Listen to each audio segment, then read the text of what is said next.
नमस्ते, मी योगेश कुटे. लेट्सअप विषय सोपामध्ये तुम्हा सर्वांचं पुन्हा एकदा स्वागत.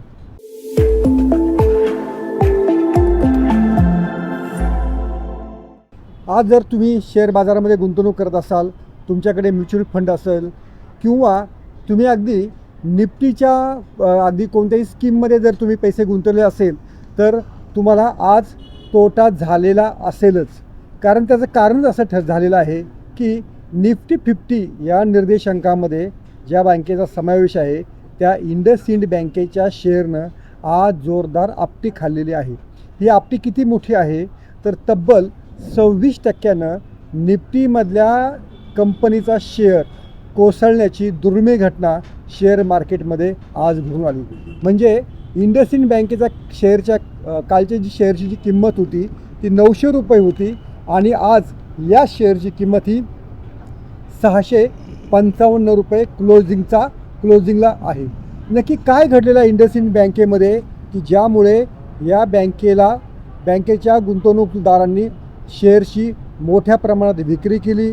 मोठ्या प्रमाणात म्हणजे किती झालेली आहे तर एका दिवसामध्ये तब्बल 16,000 कोटी रुपयांचा फटका हा गुंतवणूकदारांना बसलेला आहे. या बँकेचं वर्षामधलं मार्केट कॅपिटलची जी सर्वोच्च व्हॅल्युएशन होतं ते 1.5 लाख कोटी होतं, ते आता जवळपास 70,000 कोटीवरती आलेलं आहे. म्हणजे जवळपास 50%नी या बँकेच्या शेअरमध्ये सर्वोच्च पातळीपासून घसरण झालेली आहे आणि त्यातली 25% घसरण ही आजच्या एका दिवसातली आहे. तर ती कारणांचा आपण शोध घेऊया. सगळ्यात जे महत्त्वाचं कारण आहे की बँकेच्या MDला संचालक मंडळानं जवळपास 3 वर्षांसाठीची नेमणूक दिलेली होती. मात्र ही नेमणूक तुम्ही 1 वर्षासाठीच करा असं रिझर्व्ह बँकेनं कळवलं आणि ती एक निगेटिव्ह बातमी या बँकेसाठी ठरली.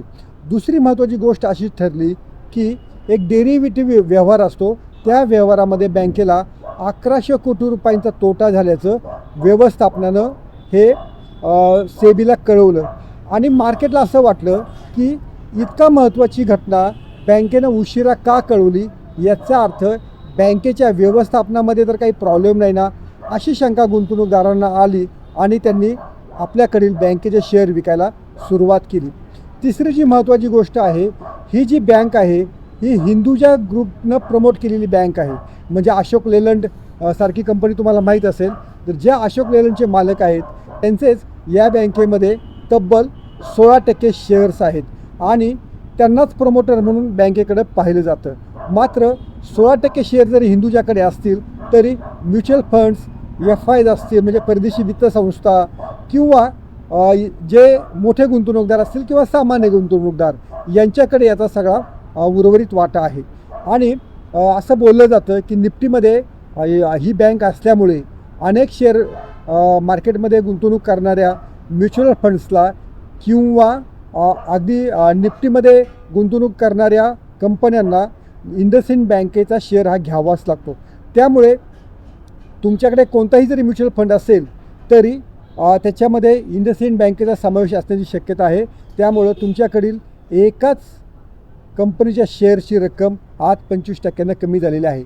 यातली एक महत्त्वाची बाब अशी आहे की रिझर्व्ह बँकेनं हिंदुजा ग्रुपला 16%वरून आपला जो वाटा आहे शेअरमधला तो 26% करण्याची परवानगी अजून दिलेली नाही आहे. प्रमोटर असं म्हणत आहेत की बँकेचा परफॉर्मन्स चांगला आहे. बँकेला जरी 1100 कोटी रुपयांचा तोटा झाला असला तरी बँकेला गेल्या 9 महिन्यांमध्ये तब्बल 11,000 कोटी रुपयांचा फायदा झालेला आहे आणि 1100 कोटी रुपयांसाठी बँकेचं व्हॅल्युएशन हे 16,000 कोटी रुपयांनी कमी झालेलं आहे.